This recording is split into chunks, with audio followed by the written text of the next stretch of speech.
Welcome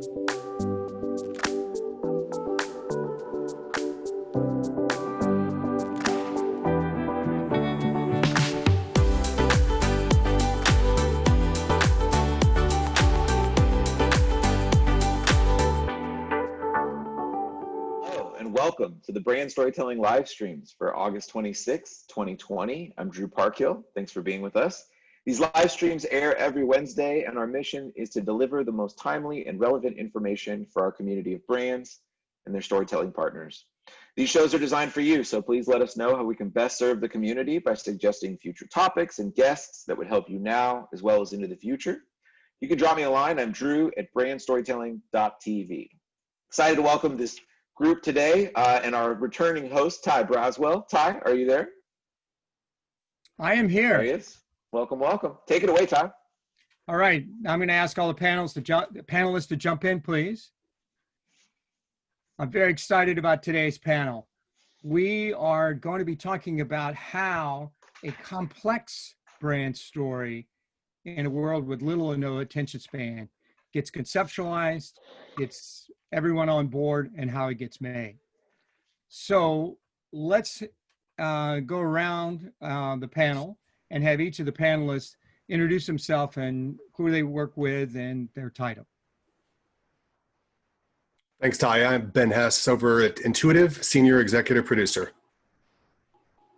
Hey, everybody. I am Sharon Patin. I'm Director of Brand Strategy at Intuitive. Hi there, Brett Lyons, Director of Marketing Strategy for Intel Sports and formerly led Global Branded Entertainment. Hi, Taylor Hamilton, Director at Freethink. And I'm Mike Wood, also a Director at Freethink. All right, so you've met the panel. Let's get a chance to get a little deeper insights into the different companies that are involved today. Let's start with Intuitive. Great. So Intuitive is a 25-year-old innovation company in Silicon Valley. We sit kind of at the intersection of healthcare and technology. We are the pioneer of robotic-assisted surgery and maker of the Da Vinci surgical system and the Ion endoluminal system. Excellent. Let's hear from Brett and what your team does at Intel. Sure, absolutely. So I'm sure a lot of you know Intel as the big PC chip manufacturer, but really what we are is we're a massive data company, leveraging technologies around AI, machine learning, volumetric captured video, cloud and everything else. So we work across the whole ecosystem of technology and brought the silicon to the Silicon Valley. And our third company involved with this, Mike, can you tell us a little bit about Freethink? Yeah, Freethink is a digital publisher. We put out documentaries, short documentaries, and articles covering the frontiers of our changing world. We have a focus in innovation and stories of social change. And we've been around for about 4 years as a publisher and quite some time before that as a creative agency. Excellent. Thank you all. So what is a complex brand story? What makes it complex? Many questions that we could discuss, but we're going to, in this panel, in this session, we're going to look at two pieces of complex brand story content. So what I'd like to do is everyone lean in. Maybe some of you have bought popcorn. That may be inappropriate or appropriate, as you shall see this. A little humor here. But Drew, if we could, let's start with rolling tape of evolution of surgery. Every now and then, an industry goes through a technology disruption. With surgery, that's come with the introduction of robotics. At Intuitive, we continue to push the envelope to make surgery better. I've been working in robotics for the last 27 years. The thing that most excited me was the day I got to sit down and drive a Da Vinci. It's hard to beat that. Never did I think that I would be working to design a technology that would help save my life. I'm Ted Rogers, and I'm the Vice President of Imaging Advanced Development at Intuitive. I run the team that develops camera systems for our products. Part of the system is a 3D robotic camera that goes into the body and allows the surgeon to see what they're doing. As humans, we use all of our senses, right? We use the sense of sight, the sense of smell, the sense of touch. Surgery has sometimes hampered that full sense of engagement and interaction. As you've gone through the continuum of surgery, in an open procedure, surgeon has the ability to use full dexterity of their wrists. They can see the surgical site in 3D. Now they have to make a large incision so they can access the appropriate anatomy. And these large incisions can be a challenge for recovery time for the patient. In laparoscopic surgery, the minimally invasive approach that followed, you actually have to move your hand up to move the tip of the instrument down. Left is right, down is up. And so the surgeons have to have this mental remapping as they're looking at a 2D screen, and the dexterity was completely lost. So when we came in and said, all right, we believe that a robotic-assisted approach will be much better, our first mission was to give back 3D vision and dexterity inside the body. We're proud of what we've accomplished over the last 24 years. Da Vinci systems have been used in more than 7 million procedures, and we have more than 5,000 systems installed worldwide. The whole point of the robot is to minimize the invasiveness of the surgery. So we're using instruments that are only about 8 millimeters in diameter, about the size of my pinky finger. Now we're starting to focus on how can we show the surgeon things they can't see with their own eyes. So today the Da Vinci system has what we call Firefly, which is a near-infrared imaging system that the surgeon can use to visualize certain structures, like the bile duct during gallbladder surgery or judging blood flow during a colorectal procedure. This is just one way that we can help the surgeon gain more information about the structures that they're working on during the surgery. In April of 2017, I was diagnosed with aggressive prostate cancer. I was 48 years old, and I faced the prospect that I might not be alive by the same time the next year. Is this the last time that I'll ever go sailing? Will I get to see my kids grow up? Will I outlive my dog? I was fortunate to get an appointment with one of the top prostate surgeons on the West Coast who also happens to use our robotic-assisted systems. I have 2 daughters. They saw me go through my own surgery and how, for as major a surgery as that was, how much of a non-event it was. Went to the hospital one morning, came back the next. Having a family and to feel the love and connection that we all have for each other, it is really the most meaningful thing in my life. I think about the world that my kids will live in and whether my work will make that world better.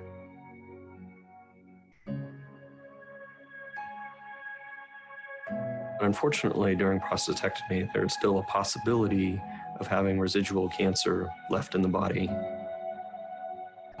That's what happened to me. At Intuitive, we talk a lot about improving patient outcomes. That concept can sometimes become abstract. Well, my experience says that this is no longer something abstract. Surgery is a good thing, cures a lot of people, but there's a ways to go before you can say that it's perfect. My own experience has given me greater insight into what's it for? Why is it important? Ted will never do anything half-assed. He's always been that way. And him having a Da Vinci surgery really added a renewed focus to the fact that our job is not done. I think that we're still sort of in the early stages of robotic-assisted surgery. We continue to envision what the future might be by improving outcomes, by helping surgeons treat their patients more quickly, more comfortably, with better precision, with more information. There's something just electrifying about that, because you realize that if you can contribute to that, then you're actually changing the world.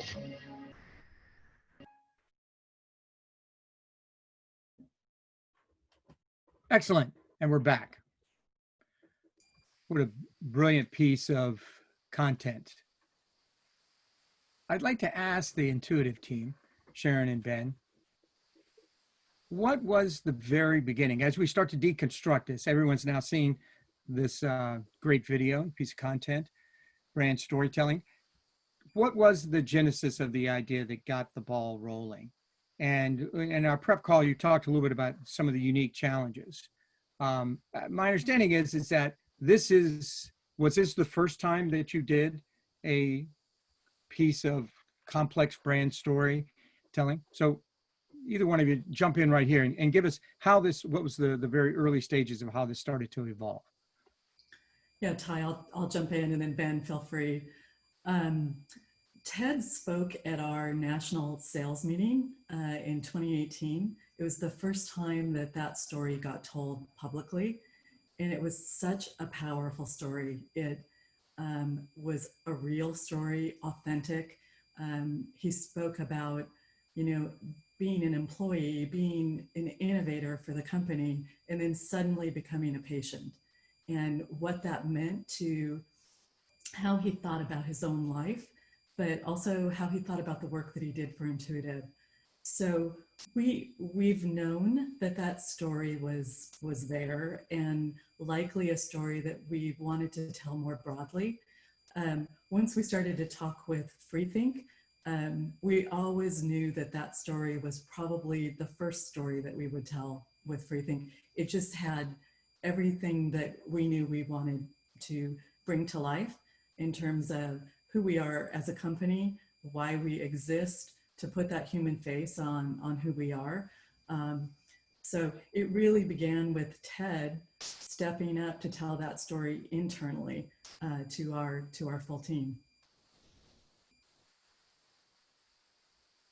Yeah, Ty, just to add on to that, Sharon and I had just come off a big narrative project where we were representing the future possibilities of surgery. And when this opportunity came along to marry the power of Freethink and their documentary storytelling with kind of our evolution of the brand and wanting to elevate the brand, it just was such a natural fit to pull those two together. So you see the story by one of your colleagues that is undeniably, extraordinary, emotionally, scientifically, and the like. What's the next phone call to our good friend Brett at Intel? How did that all evolve? Brett, you guys jump in. In terms of how Intuitive found Freethink? Yeah, I think Freethink found a member of our brand team who works with Sharon, and I think that, I'm not sure the connection, but Brett, but it seemed like that we got introduced to Freethink, and there were many conversations as they were educating us on the power of this type of story. Yeah, from my understanding, I think the Freethink team found Intuitive, and some of my many catch-ups with the Freethink team. My wife happens to work over at Intuitive, so there's a family connection there. But I think we all just recognize great work, and the Freethink team sought out Intuitive on their own. But Brett, you had done work previously with Freethink, correct? Yes, absolutely. So a few years ago, we did a series of 3 videos with Freethink all around healthcare and compute and data and even VR. So it was, I found them. I'd seen a piece that they did around a robotic duck, the Aflac duck, and was really impressed with their storytelling ability and really bringing a human connection to a technology solution, right? And I think that's what, something that we always try to do. And, how do you bring that heart to a very kind of cold, sterile, data-centric story? And so we were able to connect. Luckily, we didn't have to do that big of a sell-in, until we were doing a lot of storytelling around that time, and to really, see the chops that the Freethink team put together around technology and healthcare and being able to tell that story. We were able to quickly identify 3 different stories that we did. One around genomic sequencing, which I think we're going to be sharing a clip on. Another around VR surgery, around brain tumor surgery, and another one around big data and Montefiore Hospital in Brooklyn. So we were able to do, a nice little mini series of content with the Freethink team that all kind of was really strong in their wheelhouse and really played within their model and got great reception inside and out. So for our friends at Freethink, I want to explain to the audience, and you can go into more detail. Not only do you produce, but you also have an audience, a community that has a very robust appetite for complex brand stories and stories that mean something as substance. Talk a little bit about how you became inspired and be so passionate that prompted you to be able to go talk to and find the folks who you didn't know before at Initiative. Yeah, well, I think we have developed a bit of a niche at Freethink with telling these stories around innovation, technological innovation in healthcare. There was a series that we had on Facebook Watch called Superhuman that grew very, very quickly. That was all about innovations in healthcare. The Aflac Duck piece was a sponsored video that we made that was totally separate from that. But I think at that point, we had already grown an audience of people that were interested in, what's happening in medicine? What are the innovations? What are the technologies that are creating new outcomes for patients? And so that's everything from bionic arms to virtual reality to visualize surgeries, before you end up in the operating room. And so we had a whole series where I think we had established that we could not only tell these complex technological stories, but connect them to a really human-centered narrative where you are understanding not only the technology, but how is this impacting people? What's the real change at the end of the day? It's cool to have a technology that's new, but what does that really mean for someone? And so I think our storytelling in that space, I think created a niche for us that enabled us to go to an Intel and say, hey, look, you have this particular department of healthcare within your larger enterprise. We're really good at telling those stories. Why don't you entrust us to try to do that for you? And I think the Superhuman channel, Sharon, correct me if I'm wrong, right? But that was one of the first things that Freethink was talking to us about, given our technology and our medical surgical platform. It seemed like a great fit. And then, since our publishing of the film we just watched, that portion of Facebook, that account the film performed quite well.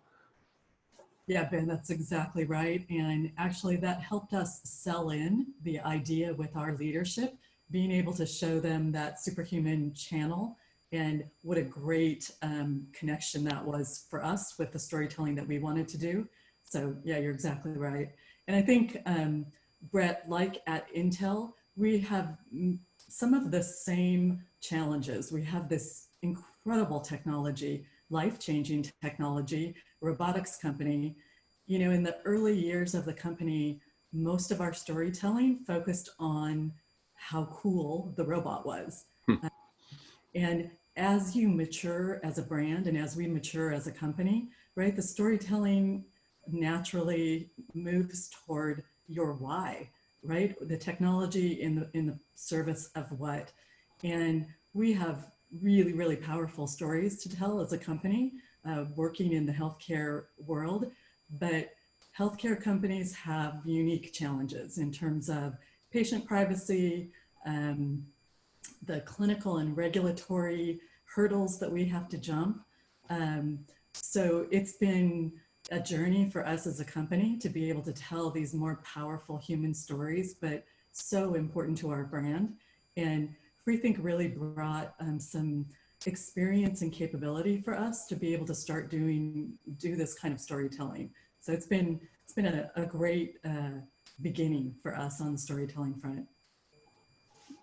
One of the things I think about storytelling is that something has to provide the jet fuel to get the really great stories out.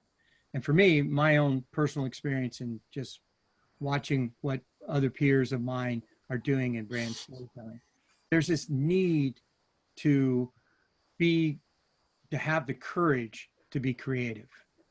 Talk a little bit about you know, it's all great and you see the stuff and it's all done, but one of the key factors is getting through the internal hurdles of something that has a very complex structure that touches upon many different things that there are certain regulations, there are certain protocols that your brand has, and federal government and interaction, and making sure that you're telling the right things to potential patients and those that, you know, that you're going to touch with this sort of stuff. How it sounds like there was a lot of passion that brought this project together, that happened very organically.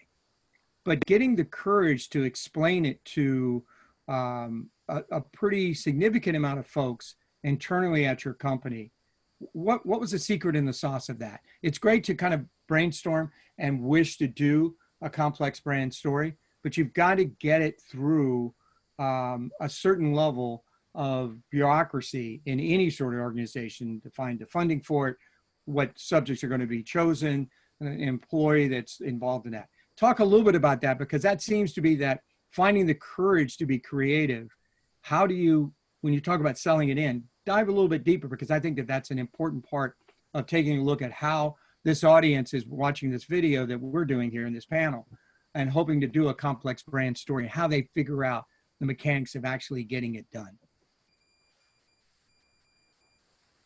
Sure. So Todd, just to start off, many meetings. You know, it's incredible how Sharon and I tried to count at one point how many internal conversations. We kind of call it a pre-review, or, you know, it's in pre-production, where we are working with Freethink on the treatment, working with them on casting, working with them on you know, kind of the filmmaking side of things, but then also constant education with our colleagues. And we have clinical affairs because of our you know, our medical device used in over millions and millions of surgeries over the years, and we are regulated by the FDA.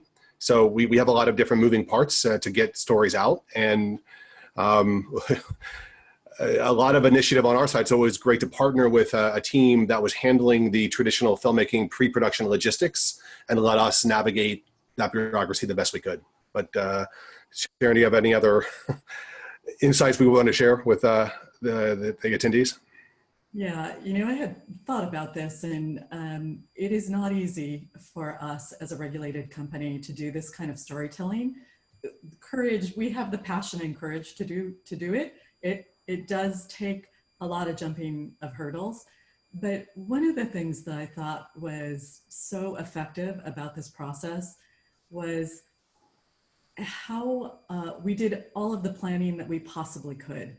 A very detailed treatment. We did pre-approvals, we did production planning, everything that you could do to prepare, we did in detail. But there was a level of kind of flexibility and nimbleness to how we approached this project that I think ultimately allowed us to succeed with this. Our first treatment was a pretty different story, actually quite a different story. We had to pivot in the middle of this for various reasons, and I think we ended up with an even stronger story. And then the day of shooting, we had some unknowns. That always happens during production, but Ted had a really rough day on our first day of shooting. We just flexed with the situation. And then I think in editing as well, a lot of flexibility around how we put the story together and how we thought about it. So, I mean, like any work of this kind, you need to plan every detail, but keeping that flexibility and nimbleness as you go through it, for us at least, I think was really critical and really successful to have a team that could work with us that way. And kudos to Taylor, director of the piece we just watched. We haven't heard from him yet, but amazing job on navigating all of the we gave him little glimpses into the crazy process that we're trying to go through to get this thing going. And he and the team rolled with every shift and bump along the way. And we ended up, were able to get production scheduled and shoot just before shelter in place with COVID back in late February, early March. Yeah, Ty, one of the things that you talked about with regards to courage that I think can't be dismissed is really just Ted's courage to be able to tell this incredibly personal story to a very public audience. And, you know, I love making branded content. And I think one of the things that is like really incredibly powerful about it is that, you know, with a lot of like narrative films, things that are being made in Hollywood, they're often trying to like recreate sets. You know, it's Grey's Anatomy. They're trying to like make something that looks like an ER or a hospital.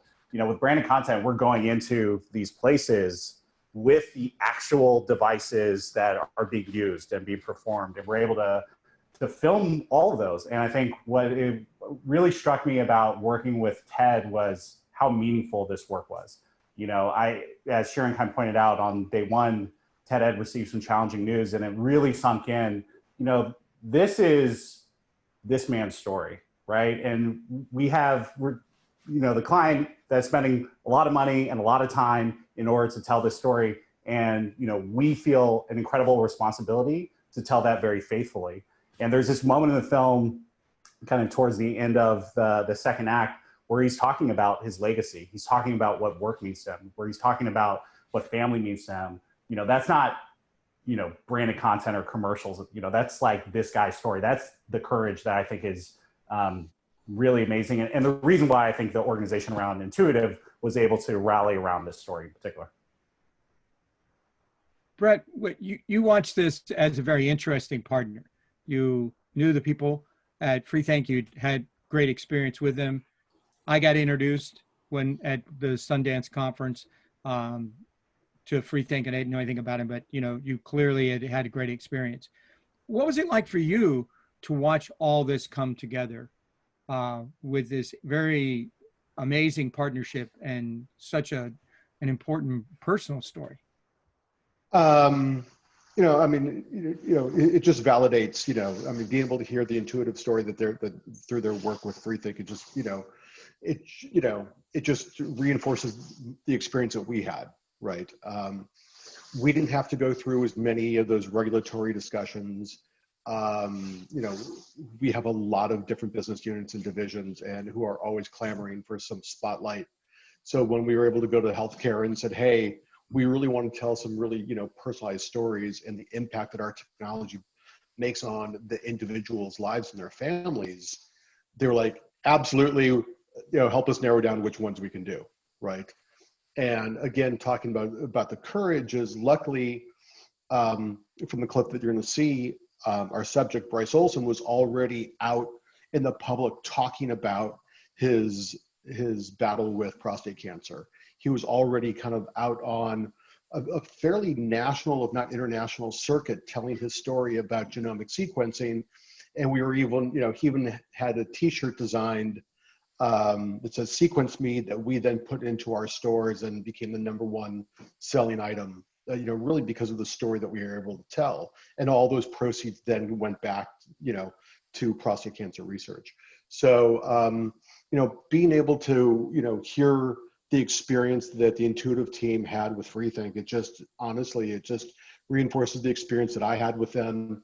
And, you know, why I even suggested bringing them to Park City to meet the rest of the brand storytelling, because I was super impressed, not only with their process, but also with results, right? You know, being that hybrid publisher producer, they were able to really help promote our content in a way that I don't think any other partner really does. I mean, it was a kind of a unique model that you know, had some explaining to do to our media team to say, wait, what do you mean they're going to be putting some dollars behind this? But yeah, I mean, it's like, how do you gotta, you know, as you all know, organic videos don't necessarily come out of the gate super quick, but being able to help stoke that with some media dollars on our end and some promotion on their end, it really helped, you know, light the fire and across the 3 stories that we told, really gained some great traction. And, you know, the healthcare team was thrilled with the spotlight that we were able to tell on not only the individuals, but also our partner companies. Great setup. I feel like you just gave me a layup to introduce the next video. Drew, are you ready? Let's roll tape on the future of cancer research. I really shouldn't be here today. My doctors told me that I had one of the most aggressive versions of prostate cancer that they'd ever seen. The standard of care for advanced cancer is really kind of a cut, burn, poison approach. but everybody's disease is really unique. So we shouldn't be treating every individual the same. Disease can really be diagnosed in the DNA. So Broden and Intel are working together to create AI and machine learning based tools to analyze genomic data. AI can find patterns in data that the human eye can't see, that machines can find. So we're now going to try to discover things that no one else has figured out yet. And that's going to help someone like me fight cancer and actually beat it in the long run.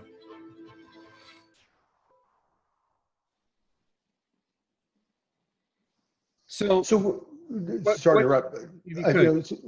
What I really liked about, again, working with Freethink is we did, a few various versions of it. That obviously was a short cut down. We had a longer narrative that really dug into the story and really was able to use those variants across different channels that work best for them, right? So we were able to use some teasers or some reinforcers, tell a longer story. So to be able to have kind of multiple cut downs of the story was a real strategic advantage to get the story out. How was, for the Freethink team, how was this piece of great content compare and contrast to the first one we saw? What was similar, what was different for you guys directing and producing this complex piece of brand storytelling? Yeah, there are definitely some similarities. I think in both of these stories, we have people who are working at the company who were profiling who happen to have cancer. In fact, they both had prostate cancer, which is somewhat of a crazy coincidence. So definitely a similarity in that we identified in the story development process that there were these amazing, passionate employees that had some really harrowing personal journeys with cancer that we were able to tell not only their personal story, but the brand story alongside of it. In terms of their differences, I would say we've already kind of touched on it, but the clinical, regulatory, kind of legal hoops that we had to hop through with the intuitive story in the development process to really hone in on, okay, this is the story that we really want to tell, but we're not exactly able to tell this because we're making regulatory or clinical claims that we're not able to make. So how do we pivot? And I do think in the end, we were able to tell a story that was more compelling and powerful in the end. But yeah, there were definitely more hoops to walk through with the intuitive story. Thank you for hopping, Mike and Taylor. Yeah. Appreciate the effort. Yeah, I think one of the other things that we've kind of touched on is that Freethink's business model is basically that half the content that we do is branded content, is sponsored, and the other half is editorial. So it's stories that me and Mike and a bunch of other people that work at Freethink just think are awesome, just cool things that are happening in the world that are changing the world and the people that are doing that. And so just before I got put on to direct the Intuitive project that Mike wrote, I had done a 6-part series on robots and gone all over the world to film different kinds of cobots and ones that are doing search and rescue and ones for elderly people. And so I'm already, because of this editorial side of our business, in such like a robot mindset, like, oh, this stuff is like really coming, and like AI, this is like super cool. And we had actually coincidentally featured Intuitive in one of those videos.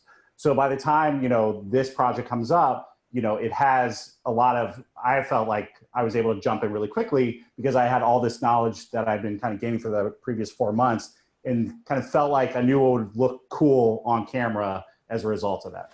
And Taylor didn't tell us. It was like in his back pocket.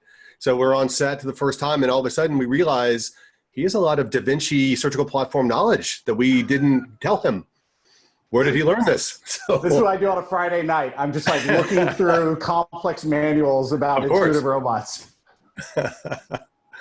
So, for the audience, you're starting to see how the pieces of the puzzle come together. But another thing I discovered in the rehearsal prep call, getting to meet all these folks on this panel, is that it's really important. I love this theme about how you need to find that courage and put a team together to have the courage to be creative.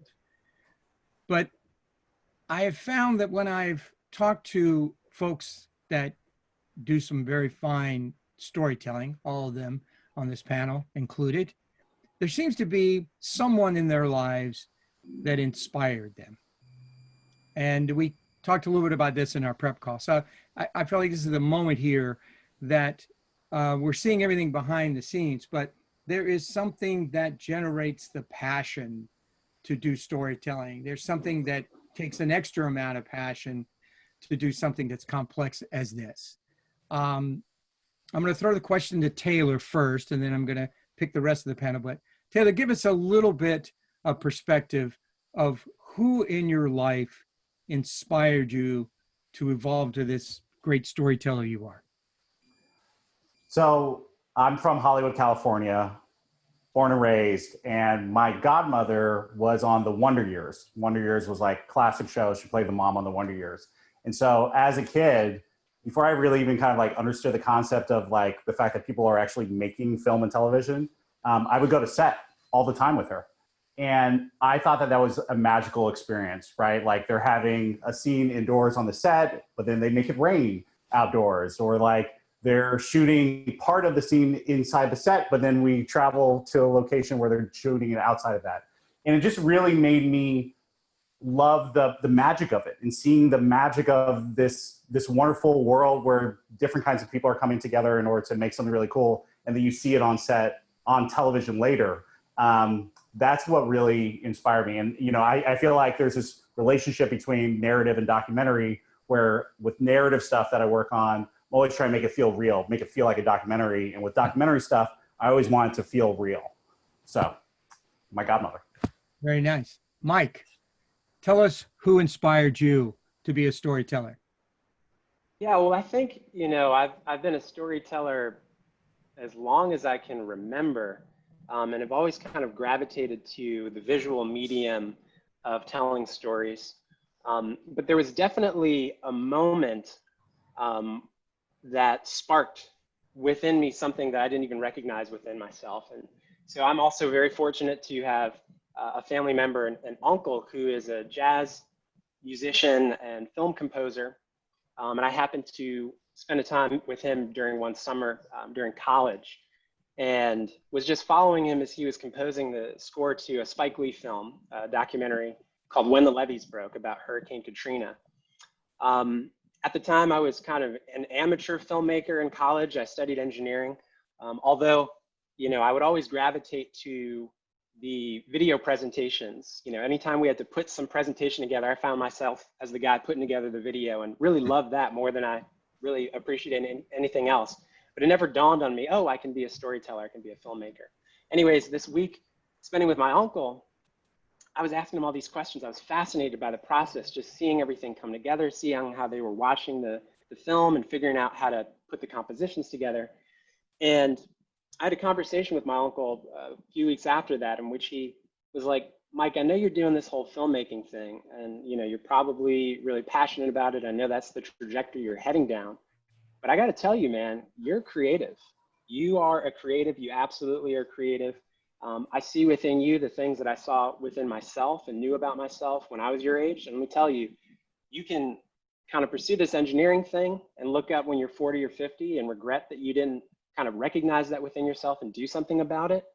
Or you can make the leap of faith right now, take that act of courage, and really step into the thing that you are really great at, that you're passionate about, and that you're probably called to. And so he helped me see something within myself that had always been there, that I didn't even recognize, that I didn't have the courage to really act on, that with that encouragement, I was able to step into. Excellent. Brett, you've told many stories and Sure. tons of content that I've seen you do in your career. God, but you know, I guess the inspiration, so I grew up as a radio brat. My father ran radio stations and was fortunate to be on air in high school. So I think kind of being around media and disc jockeys who were paid to talk in an empty room kind of inspired me. And I kind of went down the line of, started off in ad sales, but then I really realized my passion was, you know, creating partnerships and telling stories. And so shifted my career 20 plus years ago to really focus on that. So I think it all started with, with my dad, and my mom was a radio producer at one point. And so I give them both equal credits of inspiring me to tell, passionate stories about, especially about, the good and the impact people have in the world. Excellent. Sharon, you're next. Someone inspired you to do this and have the courage to get this type of content in front of people. What was that inspiration? I was trying to think of a single person, and it was probably an English teacher. I was always an English kid. I was a writer and a reader from the very earliest days of my life. Ended up, getting a degree in journalism and working as a journalist. Started my own agency, but it's always been about storytelling for me.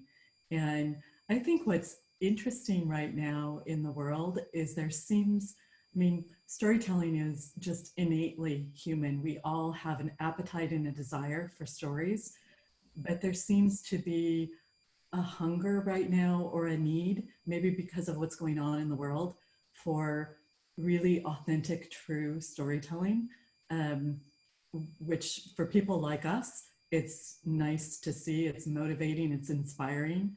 I can say that I joined Intuitive as a consultant, worked for a couple of years, did not expect to be an employee of the company, ended up joining the company 4 years ago. And my motivation of joining this company has always been about figuring out a way to tell the stories, because there are these amazing stories associated with this company.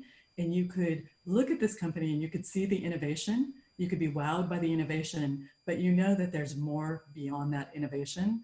So, specific to Intuitive, I joined the company to do storytelling, and it's been challenging. Learned a lot.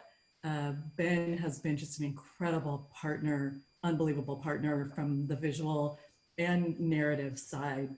But yeah, I don't know, my whole life really has been about storytelling. Again, thank you for the layup and excellent insight. But the layup to very nice transition to Ben, who's left, and last but not least. Ben, who in your life inspired you to be a storyteller? Yeah, I don't have the family connections that Brett or Mike or Taylor mentioned. There's a guy named William Shakespeare who wrote some stuff back in the day. I did have the fortune of doing a lot of theater. So I was an actor prior to all of this. And when you take language that is dated and sometimes difficult to understand and break down story from just looking at his plays, that was a turning point for me in college, and then after that as well, and translating the ability to convey story on stage versus a visual medium that we get a chance to do now, whether it's narrative or documentary, has been fantastic. So I think the audience saw where I was going with this, because we started out with the initial question: how do you tell a complex brand story with little to no attention span of certain audiences? Well, what you do is you get some really good storytellers, like the 5 people that you're seeing on your screen right now, that really have a passion for telling storytelling, and finding the stories that your intuitive sense believes is going to resonate with an audience. So I think there's a lot of mechanics of doing complex brand storytelling, but I think the secret in the sauce is bringing in folks that really have a passion and have the courage to be creative. We're almost ready to wrap up this panel. It was great sharing this time with all of you and for the audience too. I'd like to go around and give each one of the panelists a chance to have a little closure comment of what it means to do these sort of panel events, but more importantly, your own thoughts about what we accomplished today. Who would like to, instead of me picking, who would like to go first to offer their comments about how important it is to tell behind the scenes of the mechanics of how you put all these pieces together? Anyone want to go first? I'll jump in. Thank you. Just to get it over with first, actually. No, I mean, I just think it's important. Sorry, door open.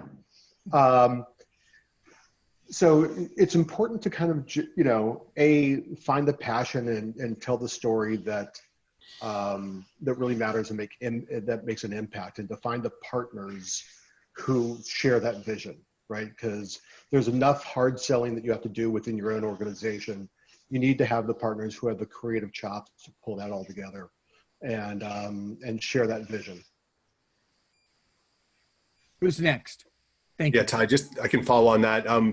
When there's an opportunity to work with a external production vendor, we have, like many brands, we have an internal team who does great work. We have external vendors that can help execute great quality production, but working with a Freethink, working with Freethink to enable the storytelling, but also the focus on publishing and focus on audience. Because if we can reach an audience member of the Freethink community that had never heard of Intuitive, and they might be exposed to either want to work at Intuitive, or they may have a family member who could benefit from Intuitive, our technology, then it's a win. And so it's all about impacting patients or potential patients and impacting kind of a broader community that we would not have otherwise had access to. Excellent. Thank you, Ben. Yeah, Ben, I was going to just jump in and say, I think, I was thinking about an experience that we've had with this first film. We previewed the completed film with our regulatory, clinical, and legal folks. These are pretty dry folks. They're not creatives. Their jobs are to keep us out of trouble, right? And when we previewed the final film, we had two people who had tears in their eyes. Right there, it's just worth it, right there. It is worth it to do this kind of work and to touch people and inspire people and move people. Even if you work in a corporation and you're doing corporate work, this work is important, and it's often hard, but it's important to do, I think. And this experience with Freethink just validated, working with Ted, working with the team, validated that it's hard but good work, and keep at it. Thank you, Sharon. And our Freethink panelists, who would like to give us their closure statement? Oh, Mike's are close, so I'll start. So I've lived in San Francisco for 10 plus years, and one of the things I constantly hear is everybody's trying to hire millennials or Gen Z, everybody's trying to like reach them with like content. And I think one of the things, I'll speak as an elder millennial, that is really true is that work needs to be meaningful. Brands need to be meaningful. It's not like some slick identity or packaging or anything like that. It is about purpose. It is about like the soul of your work and matching with a company and their value and purpose. And like, to me, the purpose of doing these films is to really achieve that. And so it needs to be longer than 30 seconds. It needs to be about a story that is, about someone's life's work in order to make this really powerful. So I'm excited because I think films like these really inspire more and more people, more and more companies to create things that are even deeper, that are even more courageous. All right, Mike, bring it home. Thank you, Taylor. No pressure. Yeah, to your question is, what are we doing in this meeting, and, what do we get out of this? I imagine, from what I understand of the brand storytelling audience, that there are people that are watching this that have an appetite for making this type of content and are wondering, how do you do it? What goes into it? What are the hurdles? What are the challenges? How do we even think about getting approval on something like this? And, what I hope in this session is that we've, in some short order, demystified the process, pulled back the curtain and showed, okay, these are the steps, or at least the initial steps that you can take to, consider a project like this, consider getting approval for it. There's a lot that goes into it that we didn't get to discuss, but that would be my hope, is that in this conversation, some people would feel like they can see how they might start to think about a project like what we presented. And connecting to, some of the things that the other panelists have shared, telling these stories is incredibly meaningful to me and to Taylor and the other Freethink filmmakers, all of us working here. You know, like Taylor said, we're a unique publisher and production company in that, you know, we're all here because we really believe in the mission of Freethink, which is to shine a light on solutions to problems in our world. There's a lot of news coverage. There's a lot of publishers that are focusing on the negative. There's plenty of bad news out there, and we all hear about it. What you don't hear about a lot is the solutions, the people that are working tirelessly to fix these problems. Brands like Intuitive and Intel are doing that. I'd imagine some of the brands, or all of the brands that are part of brand storytelling, are doing that to some degree. And our job is to shine a light on those stories, to give people hope. Because there's a lot of darkness out there, but there is reason for hope. And in these two stories, what we're seeing is if you're suffering from cancer, even stage 4 cancer, terminal cancer, and you've been given a death sentence, actually there is reason for hope. It's called precision medicine. It's called genomic sequencing. This is what that looks like, and this is how that worked for this guy. There are tons of people that wonder, are we ever going to make any progress with cancer? It seems like more and more people die of it every day, and you don't really hear anything about a cure. Well, actually, there are people working on it, and they're making progress. In fact, this guy was given a death sentence, and look, he's not only surviving, he's thriving. So I definitely have a passion to show up to work every day to get to tell these stories, to deliver hope to our audience and people that would see these videos. And my hope is that people would be encouraged, not only to know, oh yeah, this brand is doing something cool, but hey, look, there are solutions to our biggest problems. And there's some really passionate, caring people that are giving their all to find them. Excellent, Mike. Well, I look forward to not only seeing all the panelists at the different industry events, but I look forward to what next the 5 of you come up with and share with us, the audience. So as all good stories happen, all good stories have to end. And here's where we are at our ending. And who's going to wrap it all up in a bow? I pass the mic on to Drew to let us know what happens next. Thanks, Ty. I appreciate it. This has been outstanding. Thank you so much, everybody. The Intuitive team and Intel and Freethink. Thanks so much to the Freethink partners who are behind the scenes who helped make this happen, and everybody who rallied together. If you're just joining us, or if you've missed a portion of this stream, don't worry. We're going to upload it to YouTube tomorrow. You can go to BrandStorytelling.tv/streams to stay up to date. Thank you so much, panelists. Thank you so much, Ty, for hosting this great discussion. I hope you all stay well and keep up the good work. Thanks, everybody. Thanks, everyone. Thank you.